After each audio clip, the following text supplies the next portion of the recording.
แกงผักไห้คนตัวๆอยู่พี่น้องฮ้อนๆส่วนฮ้อนเนาะ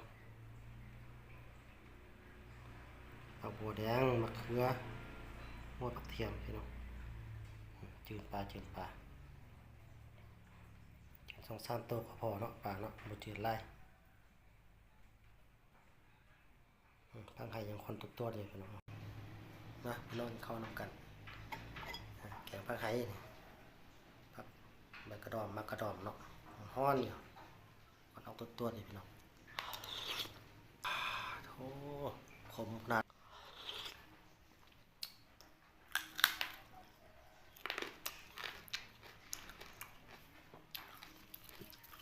ผักเทียมร้อ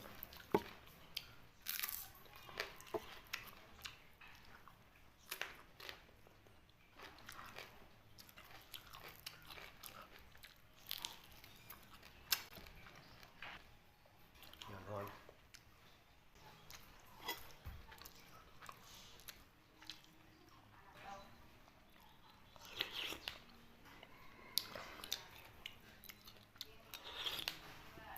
ขมขนาด